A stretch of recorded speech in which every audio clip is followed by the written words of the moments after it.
Bonsoir Carlos Ghosn. Bonsoir. Avant de parler de votre situation personnelle, commençons par la grave crise que traverse le Liban, pays dans lequel vous vivez aujourd'hui. Quel regard portez-vous sur cette crise ? Écoutez, elle est très grave. Elle se traduit par une catastrophe sociale.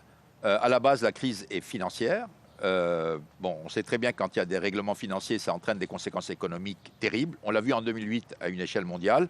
Là, on la voit au Liban. Crise financière, entraînant une crise économique, entraînant des conséquences sociales catastrophiques. 42 $ le plein d'essence aujourd'hui, c'est plus désormais que le salaire moyen dans le privé. Que faire en quelques mots ? Bon, écoutez, il faut un plan de sauvetage. Le plan de sauvetage, il est relativement simple à émettre. Alors évidemment, il faut des choix, il faut faire des choix, mais surtout, la difficulté, elle est dans l'exécution de ce plan. Un plan par lui-même, c'est 5% de la solution. Derrière, c'est l'exécution disciplinée, associative, avec une bonne communication qui permet d'obtenir... La politique, ça ne vous tente pas dans ces conditions pour relever le Liban ? Non, non, pas du tout. Par contre, j'ai dit que j'étais disposé, sur la base de mon expérience, à en faire bénéficier toutes les personnes qui sont élues par le peuple libanais pour sortir le pays de la crise. Alors justement, puisque vous parlez d'élections, quand vous êtes arrivé ici au Liban en décembre 2019, il y avait un mouvement de contestation contre l'incurie de la classe politique, il y avait un vrai ras-le-bol contre la corruption. Est-ce que vous comprenez cette colère des Libanaises qui est toujours prégnante contre la corruption, contre la collusion parfois aussi entre les milieux d'affaires et les milieux politiques ? Non, mais je comprends tout à fait la colère qui existe dans le pays. Mais c'est une colère contre l'efficacité. D'abord, c'est sur l'incompétence, sur le fait qu'il n'y a pas de solution. On a l'impression depuis 3 ans que cette situation de crise qui a été créée tout d'un coup, déclenchée tout d'un coup par un dérèglement financier, il n'y a pas de solution qui est apportée. Et là, on parle pratiquement 3 ans après le début de l'événement, avec un pays qui continue à s'enfoncer dans une situation qui est absolument insupportable, particulièrement pour 90% de la population libanaise. Carlos Ghosn, on va maintenant parler de votre situation personnelle et judiciaire. D'abord, on aimerait comprendre, est-ce que vous êtes un homme libre ou est-ce que vous êtes un fugitif désormais sous le coup d'un mandat d'arrêt international ? Je suis les deux. Évidemment, il y a un mandat d'arrêt international initié par le Japon.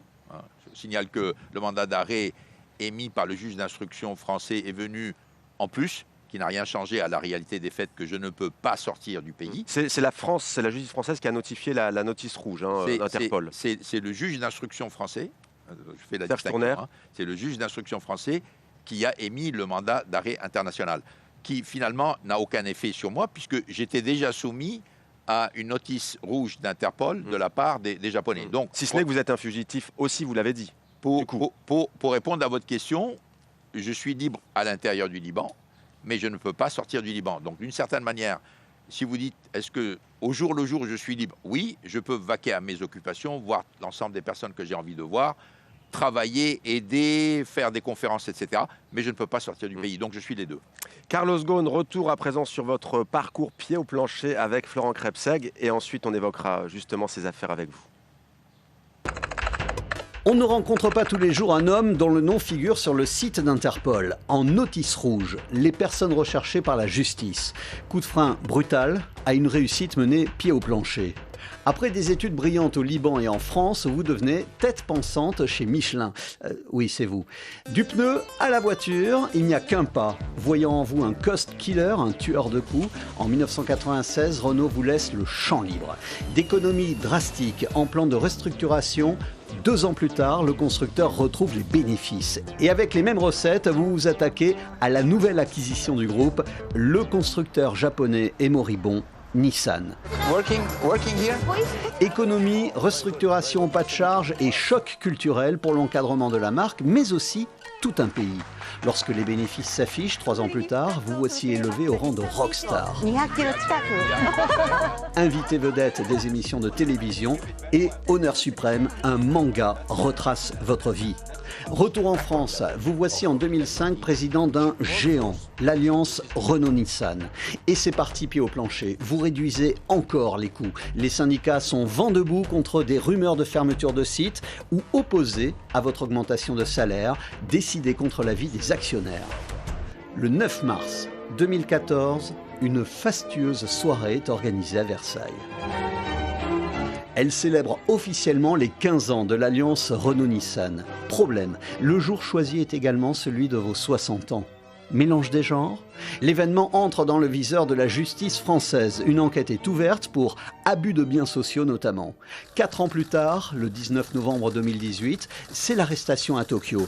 Une autre enquête a été diligentée pour dissimulation de revenus et abus de confiance. La plainte provient de Nissan.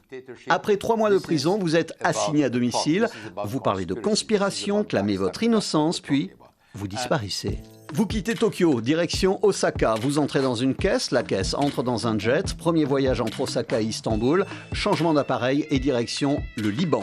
Nous sommes le 30 décembre 2019. Le monde entier observe la façade de votre maison. Une photo est déposée sur les réseaux sociaux. Premier dîner en homme libre à Beyrouth avec votre épouse. Aujourd'hui, hors de question de quitter le Liban. Occasionnellement, vous conseillez des chefs d'entreprise, vous donnez des cours. Carlos Ghosn. Ranger des voitures après tout ça? Difficile d'y croire. Carlos Ghosn, Renault-Nissan, ça reste votre grande fierté, pour ne pas dire votre bébé. Vous y êtes arrivé en 2008, c'est cela? Non. Écoutez, moi j'ai rejoint Renault en 1996, j'ai rejoint Nissan en 1999. Je suis devenu patron des deux à partir de 2005. Voilà, et vous y êtes resté jusqu'en 2018. Ça, c'était pour la présidence. En tout cas, Oui. c'est votre grande fierté. Ce qu'on aimerait comprendre aujourd'hui, on ne va pas rentrer dans le détail de toutes les affaires qui vous sont reprochées. Comment le patron influent que vous avez été peut-il se retrouver impliqué dans autant d'affaires avec des procédures dans plusieurs pays? Comment expliquez-vous cette chute? Parce que c'est voulu, c'est monté. On ne va pas revenir sur l'affaire japonaise. Par qui? Au départ, c'est le Japon. C'est le Japon qui a très mal réagi à mon renouvellement de mandat à la tête de Renault, et surtout avec une mission de faire converger encore plus l'alliance, qui a été interprétée par les Japonais, non pas du tout à juste titre, comme étant une fusion. Une fusion dans laquelle l'État français était toujours actionnaire. Ça, ils n'en voulaient pas, et ils sont arrivés à la conclusion, aujourd'hui on en a les preuves, puisque ça a été préparé pendant plusieurs mois, suite à la confirmation par le conseil d'administration de Renault qu'ils allaient me présenter pour un nouveau mandat. Donc vous regrettez, oui ou non, de vous être représenté à ce nouveau mandat? Évidemment que je le regrette. Pourquoi? Je vais vous dire pourquoi. Parce qu'en 2018, l'Alliance était numéro 1 mondial. Renault était en croissance et profitable. Nissan était en croissance et profitable. Mitsubishi était sorti de l'ornière. J'avais réalisé tout ce que je voulais réaliser. C'est fini. J'aurais pu très bien m'arrêter là. Donc Carlos Ghosn, pour qu'on comprenne bien, vous dites qu'il y a un complot du Japon. C'est ce que vous dites. Mais c'est très clair. J'ai pas arrêté de le dire dès le départ. Voilà, vous dites qu'il y a un complot du Japon. Ce qu'on aimerait comprendre aussi, c'est vous quittez ce pays dont vous dénoncez le système judiciaire. Je crois que beaucoup ont découvert dans le monde d'ailleurs le côté très difficile du système carcéral et procédurier du Non, ça s'appelle Japon. le système de l'otage. Ouais. C'est la justice de l'otage, c'est connu. D'ailleurs, il y a un terme japonais pour le dire. Il est des Nations Il y Unies. a un terme japonais pour le dire. Vous décidez donc de partir de façon rocambolesque. Est-ce que là encore, vous dites pas, pour le grand patron que j'étais, est-ce que ça brouille pas justement mes pistes d'être parti dans de telles conditions, dans une malle, avec des trucs... Enfin voilà, c'est un truc de film d'action, excusez-moi du terme, peut-être de barbouze, sans parler de vous, mais en tout cas avec un entourage un peu compliqué. Il y a des gens en prison. Oui. Écoutez, il n'y avait pas 50 moyens pour partir.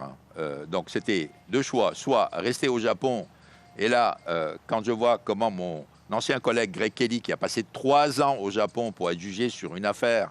Mais aujourd'hui, il est libre. Beaucoup de mal. Il est libre. Au bout de 3 ans. Vous imaginez pour moi, concernant l'ensemble des charges qui ont été rajoutées par ailleurs, de façon à justifier l'arrestation, je serais resté au Japon, un jugement qui aurait duré au moins 10 ans, plus je ne sais plus quelle peine qui aurait suivi. Donc seule façon de partir, qui vous a aidé à partir?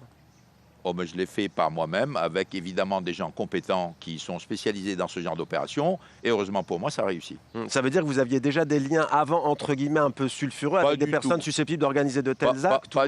Pas du tout. Quand j'ai décidé que c'est fini, qu'il n'y avait absolument aucun espoir d'obtenir justice au Japon, au travers d'un certain nombre de contacts, vous savez... on trouve des gens partout avec différentes compétences. Quel contact? J'ai été des contacts d'un certain nombre d'amis à moi qui sont basés au Liban, qui m'ont dit écoutez, nous connaissons des personnes qui sont capables de vous aider. Au Liban, bien sûr. Pas ailleurs. Bien sûr, pas ailleurs. Avez-vous reçu 30 millions d'euros, Carlos Ghosn, de la part de SBA, le distributeur de Renault et de Nissan à Oman? Faux. Le juge Tournaire, apparemment, quand le vous juge avez Tournaire, écouté, vous auriez dit que vous avez bien reçu cette somme en tant que consultant?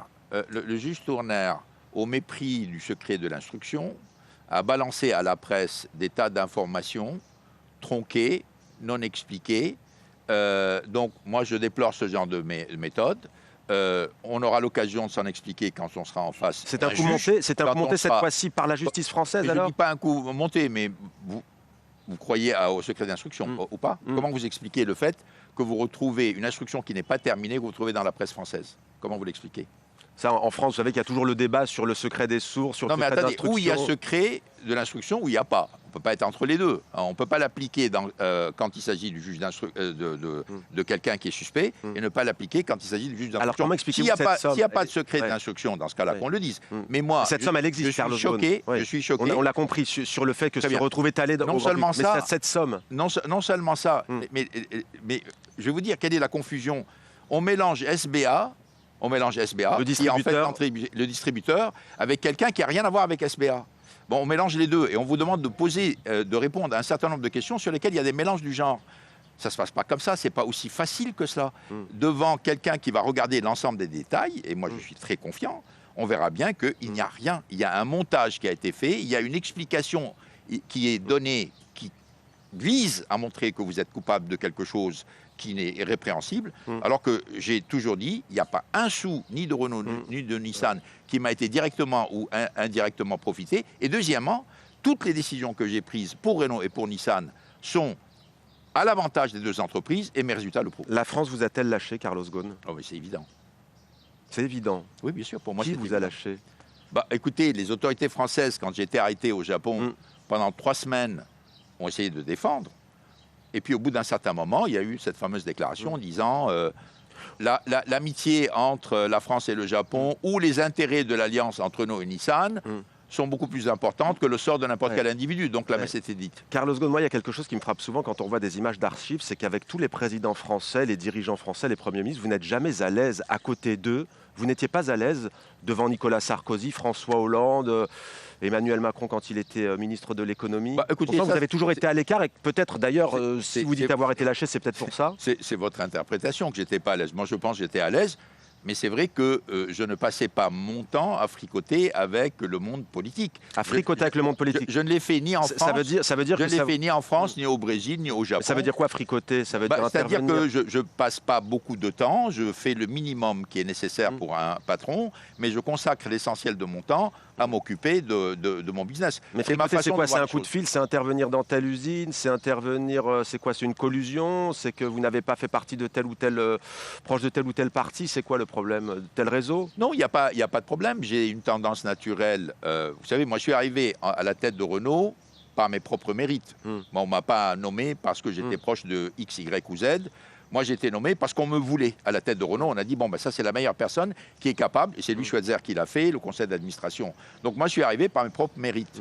J'ai continué et j'ai prouvé, puisqu'en 2018, quand j'ai quitté toutes mes responsabilités, forcé de les quitter par l'arrestation au Japon, j'avais eu une performance qui était indiscutable. Donc puisque c'est celle qui était à la base de mon renouvellement. Mais justement, du coup, est-ce que le succès aidant, est-ce que vous n'êtes pas senti aussi tout puissant? Et peut-être vous n'avez pas montré à l'égard de cette classe politique française une certaine défiance, une indépendance. J'aimerais juste quand même vous raconter ce que dit un journaliste français. Vous l'avez lu, un confrère qui dit qu'un jour vous vous êtes retrouvé devant Emmanuel Macron.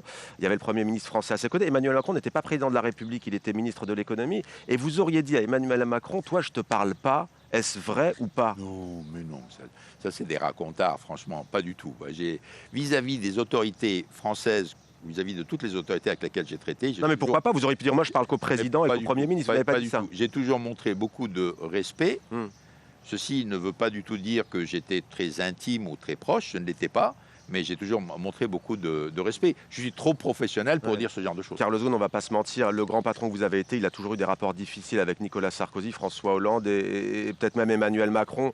Il y a un sujet. Le sujet, il est celui du fait que quand vous êtes patron d'une entreprise, vous défendez cette entreprise et vous défendez les intérêts de cette entreprise. Alors parfois, il y a contradiction entre les intérêts de cette entreprise et des agendas qui sont des agendas politiques. Oui. Bon, donc, ce conflit est tout à fait normal. Mais moi, mon job, il n'est pas de faire de la politique. Moi, quand on m'a désigné à la tête de Renault, c'est pour défendre les intérêts de Renault. Ce que Carlos j'ai fait Ghosn, jusqu'à la funeste date de novembre 2010. Ouais. Carlos Ghosn, dont vous défendez dans ces affaires, vous niez, voilà, mais est-ce que vous comprenez tout de même, on a rappelé dans le sujet, cost killer, bon voilà, les coûts, il fallait réduire les coûts et tout ça. Vous avez évoqué tout à l'heure en début d'émission la crise au Liban, la crise mondiale en 2008. Versailles, vous regrettez? Non, mais, vous allez encore avoir réponse, mais Versailles... Non, je vais vous répondre. Vous avez une façon très caricaturale de présenter mon bilan, parce que vous dites finalement, la façon dont vous parlez, c'est il a réduit les coûts, il a restructuré. Non, c'est pas ce que j'ai dit. Non, mais ce n'est pas vrai.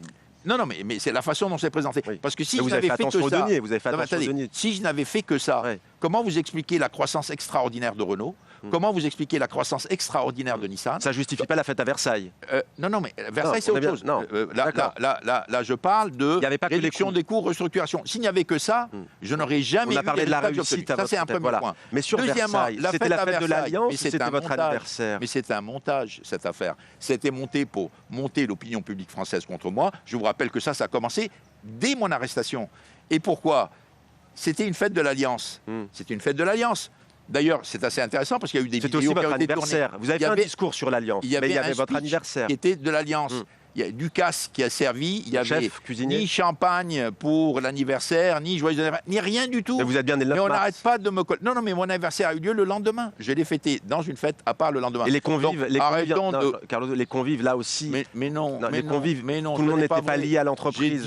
J'ai expliqué la présence de chacun des convives quand il était là. J'ai dit que je pouvais justifier chacune des présences. Le fait qu'il y ait 20 ou 25% de Libanais, ça a été présenté comme étant quelque chose de tout à fait suspect, ce qui n'est pas vrai. J'ai des attaches au Liban que je n'ai jamais reniées. Il y a beaucoup de Libanais qui m'ont beaucoup aidé en tant que patron de l'Alliance, et je n'en ai pas honte. Or, il se fait qu'on n'a même pas posé la question. On a dit « Ah, c'est un Libanais, donc c'est louche ». Donc, ce que je trouve assez scandaleux. C'est du racisme? Pardon? C'est du racisme? Non, mais c'est quand même un biais qui est assez détestable. J'ai aidé des universités libanaises en tant que patron de Renault-Nissan, parce qu'on a embauché au Liban pour les pays du Golfe, mais j'ai aussi aidé des universités françaises, j'ai aidé des universités japonaises, nous avons aidé Versailles. Alors, tout ce qui est au Liban, c'est suspect d'abus de biens sociaux, alors que partout ailleurs, aider une université, ce n'est pas une vocation naturelle d'une entreprise. Dernière c'est quelque question, chose... Carlos Ghosn, le temps file. Dernière question, quel est votre avenir aujourd'hui? Est-ce que c'est une... Voilà, certains disent une retraite dorée entre guillemets à vie, d'autres disent une prison dorée à vie. Quel est votre avenir? Oh bah écoutez, si vous êtes capable de prévoir l'avenir, moi j'en suis pas capable. Je n'ai pas vu arriver Donc vous vivez la au jour le catastrophe jour de 2018, exactement. Je vis, mais je me bats. C'est-à-dire, je défends ma réputation, je défends mes droits. Il y a un certain nombre d'actions en justice qui sont en cours dans plusieurs pays, et je les défendrai jusqu'au bout. Merci beaucoup, Carlos Ghosn, d'avoir répondu à nos questions ici en direct de Beyrouth, au Liban.